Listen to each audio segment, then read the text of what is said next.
Hi everyone, my name is Erica and thank you so much for joining me again. I am so excited to be here today.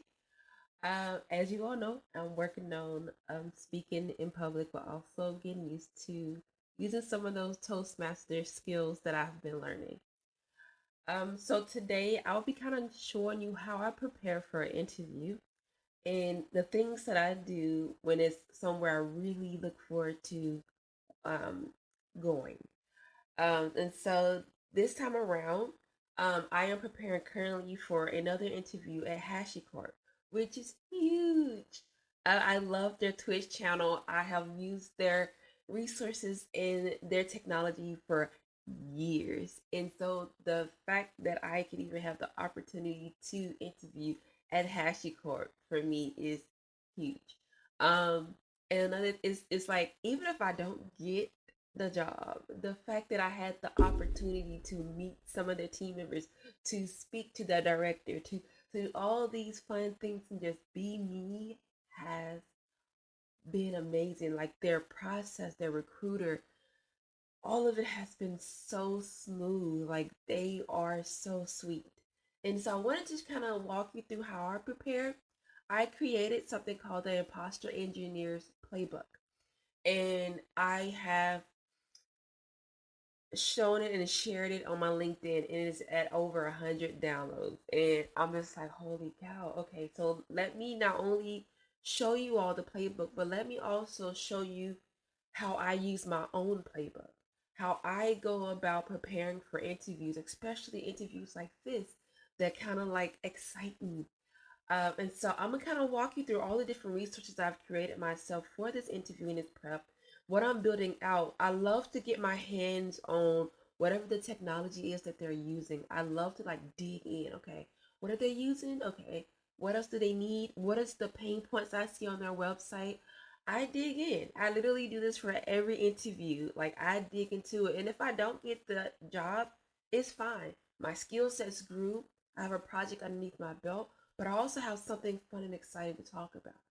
And as a developer, I love to nerd out when it comes to anything code related, anything cloud or DevOps related. I just get excited at that. And so for me, this is huge, and I'm very excited. I've had students go to like Microsoft and Google and all these different places, and you would think that it would be like, oh, this is normal, but it's just like, yeah, this is normal, but for me, it's still exciting. It is still so exciting.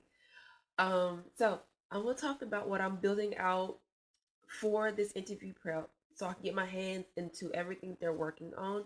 But also, I'm gonna talk about some of the things that I have done or created for myself to prepare. So the first thing I want to talk about is this interview prep sheet that I created for myself. So it's called the HashiCorp Interview Preparation. It's problem solution framework using the STAR method. So for every interview that I'm going to, I literally go through their website. I go through their social media and I see what is important to them right now. What are they currently working on? And how does my experiences, how does my wins and the things I've done over the past 12 years correlate to what they have going on? And so for me, using the STAR method, they have some really solid principles. They have vision, kindness, beauty, pragmatism, vision, and I picked those four out of all their principles to align with my experiences with. And so let's just walk through a few and I'll show you how I think through this. So if I go into behavioral, I'm prepared for any question that they may ask me. Like I'm ready, you know? And I love behaviorals. I always exceed and do really well in behaviorals because of how much I prep. If I could show you my notes, let me see.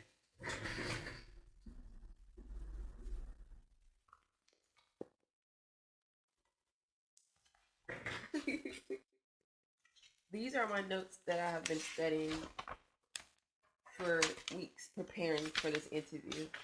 And I handwrite out the system design. I go through what is needed, what is the load balancer, what I can do.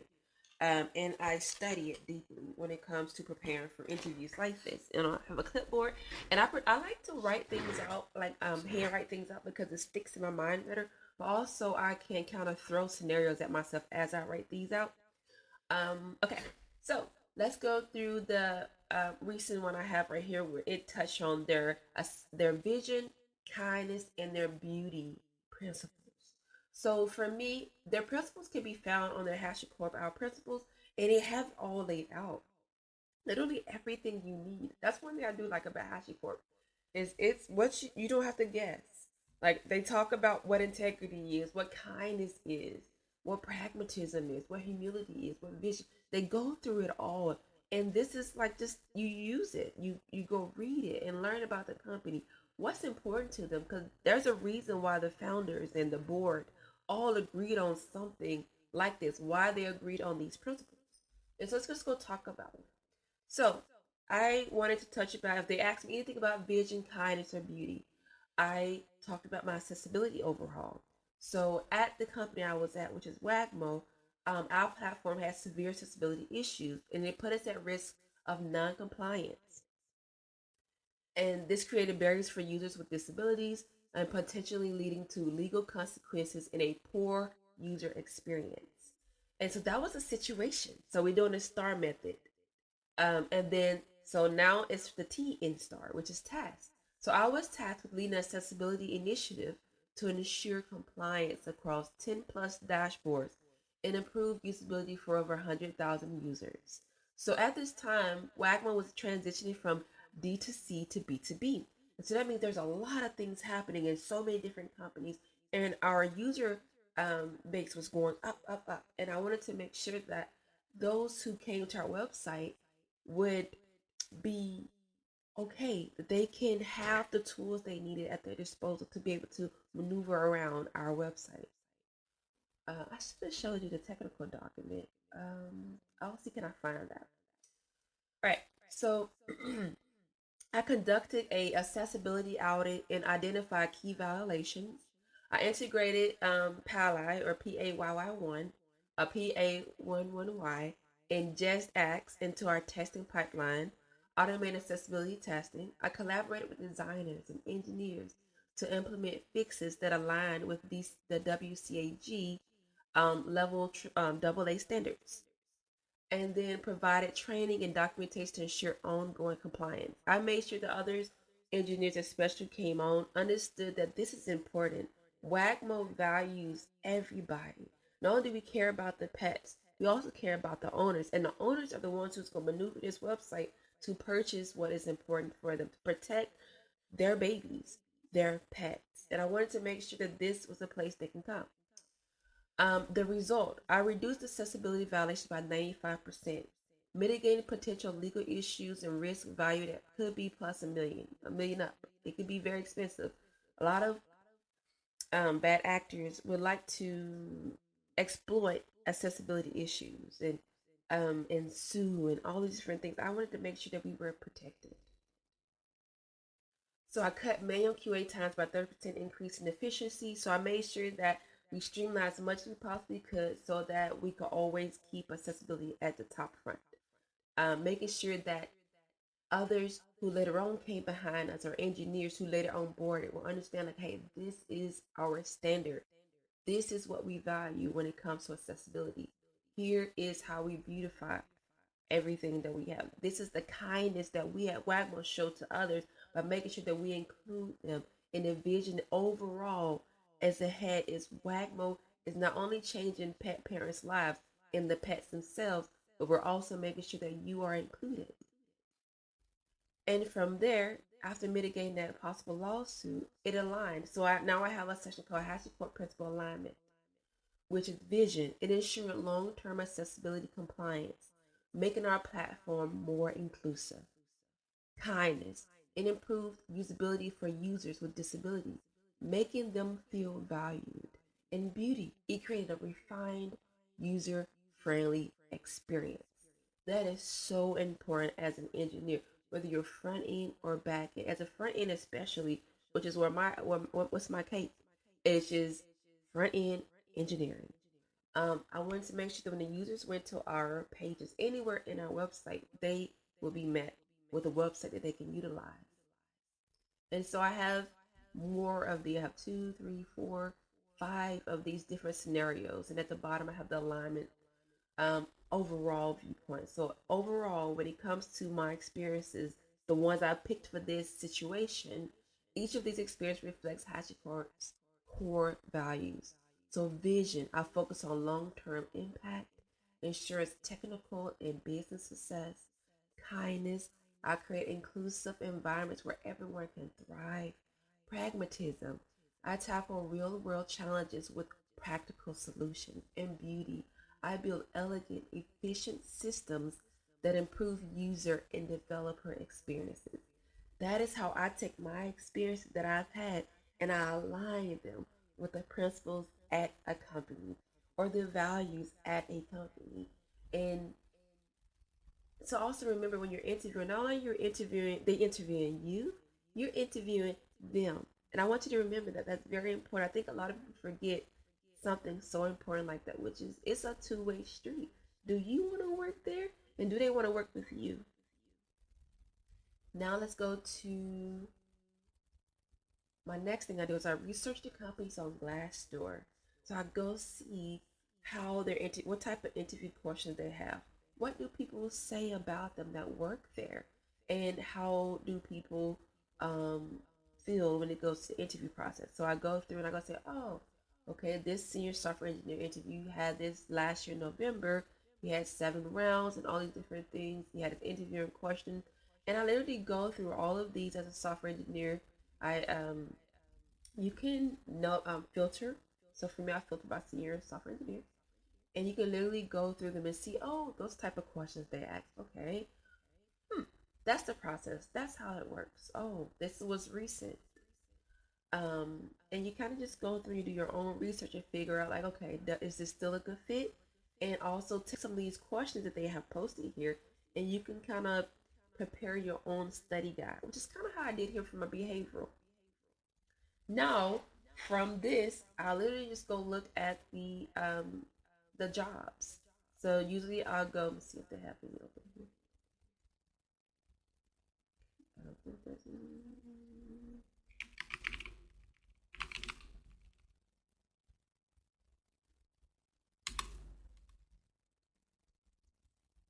Okay, here's a senior back end. So I'll just typically go to the job and I'll go to the job description and I'll see like, okay, what are they working with? What are they doing? And I go look at their stack and see, okay, they're looking for someone with TypeScript, Python, Terraform, GitHub Actions, all of that. Okay, I say, okay, I need to make sure that what I know and what I research and what I practice aligns with this job description. All right, so now let's dig in a little bit more. I'll pull up their docs and I'll go read through their docs and figure out what they're working with. If there's any big news that's happening, anything major that's going on for them, you usually can find on their social media platform. And then I go look at their developer page and I'm like, okay, let me go walk through different parts of their developer page. Okay, HTTP, Packer, Terraform, I've used most of these. Okay, all right. And this is what I'll make sure I have pulled up. They have their installed Nomad. I went over here. They have their. I then I went to Mongo because I saw they use MongoDB. And then they have a really, really good help center. Like you can pretty much type in any question you have while you're building anything HashiCorp, and it's gonna be here most likely. Like that's one thing I do like. You have a good community around them. Okay, so let's go talk about what I'm currently building out to prepare my skill set for this company. I have been an engineer now for over 12 years. I love what I do.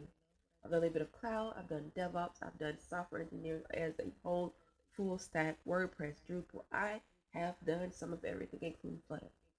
And so I wanted to build something that took into consideration their current stack for their senior software engineers. And so this is one of my designs. So I created a platform called DevSync, and here's the architecture for it. So the front end will be React.js and Next.js. I'll be using the HashiCorp Vault for secrets management. They'll have an API gateway, and the backend service will be Node.js. And from there, for the structured data, I'll be utilizing Postgres SQL. And for unstructured data, I'll be utilizing MongoDB. And then with the Postgres SQL, I'll be utilizing GitHub Actions to automate my testing and my deployment. So you have the CI/CD pipeline. Now, when it comes to the production environment, because this was the development environment, I'll be utilizing Terraform, which is infrastructure as code. And once it's deployed, I'll be utilizing HashiCorp Nomad. It's a container. It's container orchestration, exactly what it says. And then monitoring, I'll be using Datadog, Prometheus, and Grafana. That is, oh, and Docker Compose. I have it all containerized right now within Docker. So pretty much an engineer can literally pull it down and literally just deploy it, and you're rolling. You use Docker Compose up, build, you're rolling. And it takes care of all those, like having to start this server, start this vault. Like, just Docker Compose it up. All right, let's go talk about the actual project. So this is what I'm currently working on. It's very, very exciting. So it is called DevSync. It's a full stack DevOps platform. So I'm just going to read the overview. It's pretty quick, which is DevSync is a full stack DevOps monitoring and automation platform that leverages HashiCorp tools to manage infrastructure, secrets, deployments, and observability efficiently. It's designed for engineers who need a scalable, secure, and automated DevOps pipeline. This repository contains both the front end and the back end components, ensuring a seamless integration of the entire system. So I was like, do I want a monolith or do I not? Which one do I want? So I decided to put everything into one place. So here are the features. So authentication and authorization will be JWT based in OAuth 2. My secrets management will be HashiCorp Vault for secure credential storage. Infrastructure as code will be Terraform and Nomad for automated provisioning. And database support will be PostgreSQL plus MongoDB integration. And I have custom GitHub actions for CI/CD automation. Containerization deployment will be Docker and Kubernetes. And then monitoring and logging will be Datadog, Prometheus, Loki, and Grafana. Role-based access control, which is RBAC for user permissions. This is very important.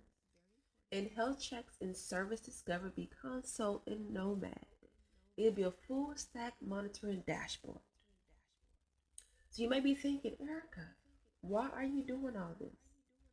Number one, it's a chance to get my hands on to their stack completely. What do they use? Which for me is exciting. I use what I currently know and add more to it. Or I take something I haven't touched in a minute and I kind of refresh myself. And refresh, like, oh yeah, it's been a minute. I remember that. Okay. And so that's why I like to do this. But also, there's no downside. There's absolutely no downside to building something like this because you can just add it to your portfolio. It's a good talking piece in any interview you have after this. Like, this is why I love being an engineer. Absolutely, is why I love being an engineer. So I talked about the tech stack. I'll be using Vercel for deployment. I've used it for some other things I have. Love it. React Query for data fetching.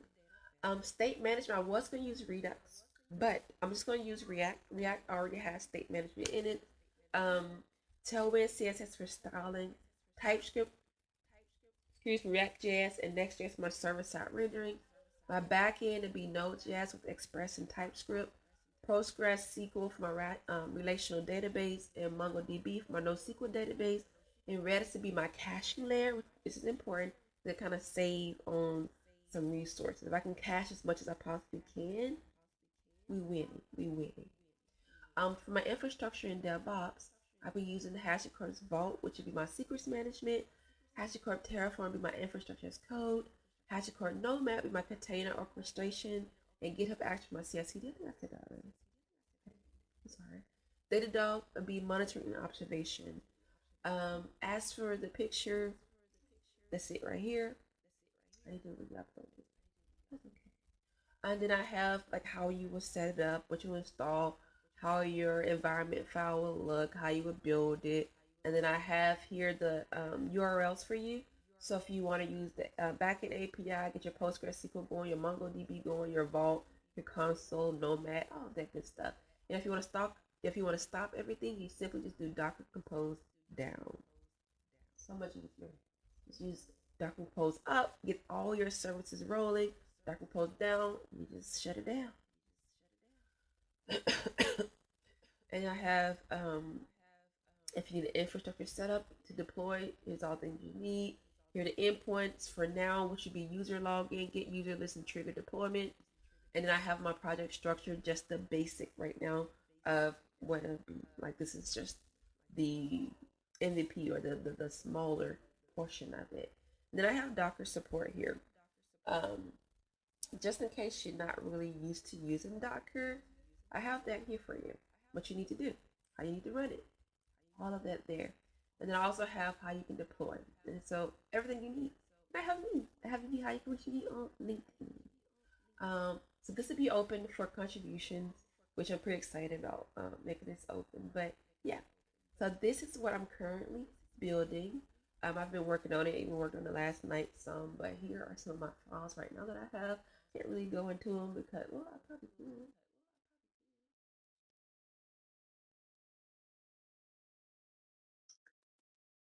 Share my document. I like it.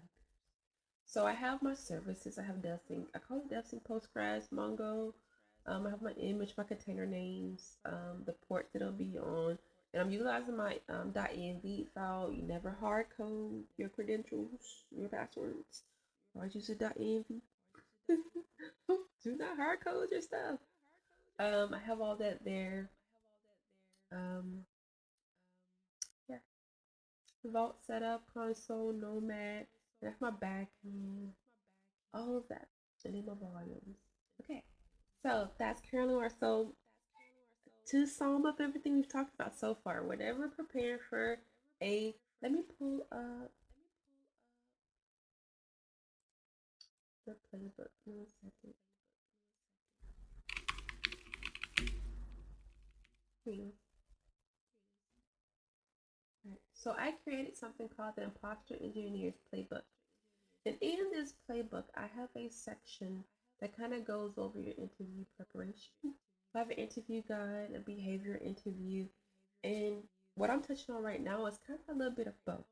So for me, I do coding practice. Instead of going to lead code and things like that, I prefer companies who will let me use my skill sets and show what I'm capable of. And in this case, I built something out that's amazing I could talk about, and it was fun talking about. So behavior interview prep. It has the STAR method on how you structure everything, all the way down to resource that you need and links to everything.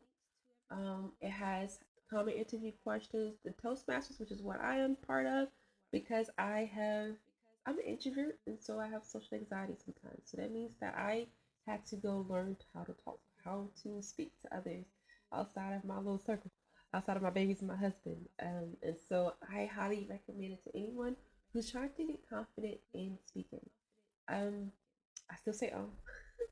I still do things, but it's still a stepping stone in the right direction. So why prepare for behavior interviews? How to understand the STAR method with examples, how to identify common behavior questions, how to practice your delivery. I practice on my kids and my husband, and I have a whiteboard on the wall, and I legit sit there and I talk to them. I walk through everything with them. They ask me questions, which is perfect, even though they don't know what we talking about. The fact I can ask questions, I can still remember everything. I have flashcards, which I have a ton of them, and where's my flashcard? I have a ton of flashcards. I prepare a lot for interviews because if they're taking their time, I'm taking my time.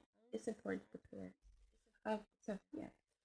Final tips. I have that all here for you. And then from there, I have PR reviews, company research values, everything. Behavior interview prep. I have a interview guide here, which kind of walks you through how I prepare. Which, if depending on if a company does have some lead code, like I'm okay with some lead code. There's a lead code study plan. There's a system design. There's a behavior interview. There's a DevOps cloud one to help you if you're not really used to it.